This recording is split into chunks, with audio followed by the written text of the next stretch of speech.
ಎಲ್ಲರಿಗೂ ನಮಸ್ಕಾರ. My food and spirituality ಚಾನಲ್ಗೆ ಸ್ವಾಗತ ಸ್ನೇಹಿತರೆ. ಎಲ್ಲರಿಗೂ ಶುಭ ಶುಕ್ರವಾರದ ಶುಭಾಶಯಗಳು. ಸ್ನೇಹಿತರೆ, ಇವತ್ತು ನಾನು ಅಷ್ಟಲಕ್ಷ್ಮಿಯ ಸ್ತೋತ್ರವನ್ನು ಹೇಳ್ಕೊಡಕೊಂತೀನಿ. ಈ ಒಂದು ಅದ್ಭುತವಾದಂಥ ಸ್ತೋತ್ರವನ್ನು ಪ್ರತಿನಿತ್ಯವಾಗಿ ಪಠಿಸಿದರೆ ಸಾಕು ಸ್ನೇಹಿತರೆ. ಧನ, ಧಾನ್ಯ, ಸಂಪತ್ತು, ಆರೋಗ್ಯ, ಆಯುಷ್ಯ, ಜಯ, ಸಂತಾನ ಭಾಗ್ಯ ಎಲ್ಲವೂ ಒಂದೇ ಒಂದು ಹಾಡಿನಿಂದ ಸಿಗುತ್ತಾ.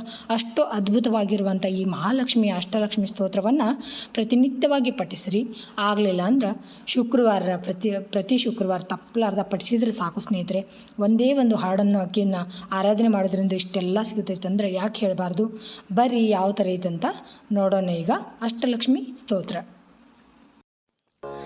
ಸುಮನಸ ವಂದಿತ ಸುಂದರಿ ಮಾಧವಿ ಚಂದ್ರ ಸಹೋದರಿ ಹೇಮಮಯೇ ಮುನಿಗಣ ವಂದಿತ ಮೋಕ್ಷ ಪ್ರದಾಯಿನಿ ಮಂಜುಲ ಭಾಷಿಣಿ ವೇದನುತೆ ಪಂಕಜ ವಾಸಿನಿ ದೇವ ಸುಪೂಜಿತ ಸದ್ಗುಣ वर्षिणी शांतियुते जय जय हे मधुसूदन कामिनी आदि लक्ष्मी सदा पालय माम् ऐकली कल्मषनाशिनी कामिनी वैदिक रूपिणी वेदमये क्षीर समुद्भव मंगल रूपिणी मंत्र निवासिनी मंत्रनुते मंगलदायिनी अंबुजवासिनी देवगणाश्रित पादयुते जय जय हे मधुसूदन कामिनी धान्य लक्ष्मी सदा पालय माम् जयवर वर्षिणी वैष्णवी भार्गवी मंत्रस्वरूपिणी मंत्रमये सुरगण पूजित शीघ्र फलप्रद ज्ञान विकासिनी शास्त्रनुते भवभयहारिणी पाप विमोचनी साधु जनाश्रित पादयुते जय जय हे मधुसूदन कामिनी धैर्य लक्ष्मी सदा पालय माम्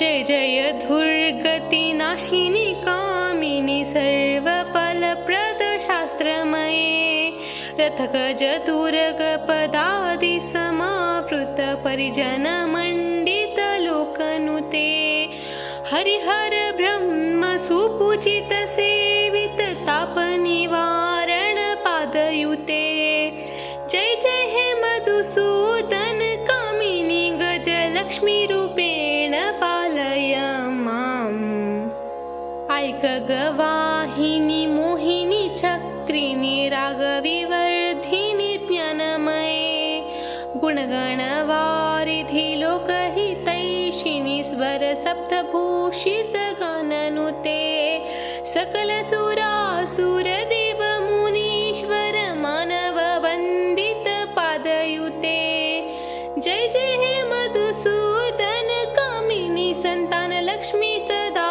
पालय माम् जय कमलासनी सद्गति दायिनी ज्ञान विकासिनी गानमये अनुदिनमर्चित कुंकुम धूसर भूषित वासित वाद्यनुते कनकधरा स्तुति वैभव वंदित शंकर देशिक मान्य पदे जय जय हे मधुसूदन कामिनी विजय लक्ष्मी सदा पालय माम् प्रणत सुरेश्वरी भारती भार्गवी शोक विनाशिनी रत्नमये मणिमय भूषित कर्ण विभूषण शांति समावृत हास्य मुखे नवनिधि दायिनी कलिमलहारिणी कामित फलप्रद हस्तयुते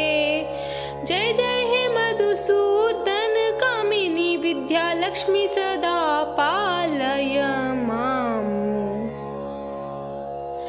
धिमि धिमि धिन धिमि धिन धिमि धिन धिमि धुन्धुबिनाद सुपूर्णमये गुम गुम गुम गुम गुम शङ्खनिनाद सुवाद्यनुते वेद पुराणे इतिहास सुपूजित वैदिक मार्ग प्रदर्शयुते जय जय हे मधुसूदन कामिनी धन लक्ष्मी रूपेण पालय माम् इति अष्टलक्ष्मी स्तोत्रं ಸಂಪೂರ್ಣಂ. ನೋಡಿದ್ರಲ್ಲ ಅಷ್ಟಲಕ್ಷ್ಮಿ ಸ್ತೋತ್ರ ಯಾವ ಥರ ಇತ್ತಂತ. ನೀವು ತಪ್ಪದೆ ಎಲ್ಲರೂ ಹೇಳ್ಕೋರಿ. ಥ್ಯಾಂಕ್ಸ್ ಫಾರ್ ವಾಚಿಂಗ್ ಸ್ನೇಹಿತರೆ. ಎಲ್ಲರಿಗೂ ನಮಸ್ಕಾರ. ಜೈ ಶ್ರೀ ಕೃಷ್ಣ.